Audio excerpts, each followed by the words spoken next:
இன்றைக்கி சாயங்காலம் மஞ்சக்காடுக்குள்ளே சுற்றிட்டு இருக்கும்போது தான் பார்த்துருந்தேன். துவரைக்காய் வந்துட்டு நல்லா காய்ச்சிருந்துச்சு. துவரைக்காய் பார்த்தீங்கன்னா சைடில் வந்துட்டு போட்டிருந்தேன். ஒரு 5, 6 விதை இருந்துச்சு. அதெல்லாம் போட்டு விட்ருந்தேன். சரி வீட்டுக்காகுன்னு சொல்லிட்டு எல்லாத்தையும் பறிச்சுட்டு வந்து தாத்தா கிட்ட கொடுத்துருந்தேன். தாத்தா வந்துட்டு அழகாக எல்லாத்தையும் உரிச்சு கொடுத்துருந்தாரு. உரிச்சு கொடுத்தது சும்மா இருக்குமா? நம்ம வந்துட்டு எதை கிடைச்சாலும் சாப்பிட்ற கேஸு. அதனால் வந்துட்டு இன்றைக்கி இதை சமைச்சிடலாம் அப்படின்னு முடிவு பண்ணியிருந்தேன். பெருசாலாம் ஒன்றும் இல்லைங்க. துவரைக்காய் வந்துட்டு நல்லா வந்து உள்ளே போட்டுட்டு தண்ணி முழுகிற அளவுக்கு ஊற்றிட்டு கொஞ்சோண்டு உப்பு போட்டுட்டு கடைசியில் ஒரு 3 to 4 விசில் விட்டோம்னா துவரைக்காய் நல்லாவே வெந்து வந்துடும். வெந்து வந்ததுக்கப்புறம் தாளிச்சு விட்டா சரி. தாளிச்சு விட்டுட்டு சாப்பிடும்போது சாப்பிட்றதுக்கு சும்மா அருமையாக இருக்கும். அதுக்கு நடுவில் வந்துட்டு கொய்யாக்காய் வேறு அம்மா பொறிச்சிட்டு வந்திருந்தாங்க. சரி அதையும் வெட்டி சாப்பிட்லான்னு சொல்லிட்டு அதையும் வெட்டி சாப்பிட்டுட்டேன். சாப்பிட்டுட்டு துவரைக்காய் வந்துட்டு ப்ரிப்பரேஷன் நடந்துட்டு தாளிச்சு விட்டுட்டு சாப்பிட்லான்னு முடிவு பண்ணியிருந்தேன். உங்களுக்கு துவரைக்காய் பிடிக்கும்னா மறக்காமல் கமெண்ட் செக்ஷனில் சொல்லுங்கள்.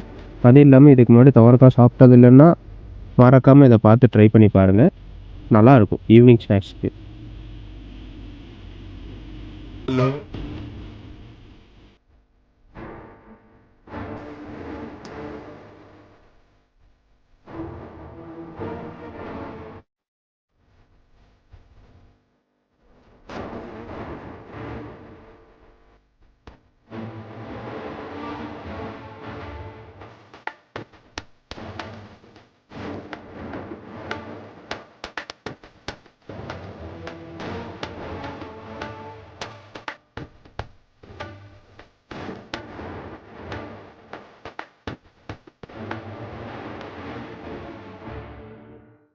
رفيجك طايح جات فكراني هزة هز جاي من زمان والليل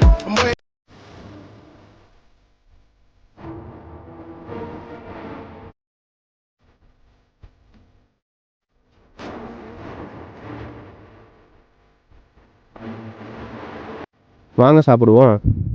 சரி நாளைக்கு பார்க்கலாம். டாட்டா.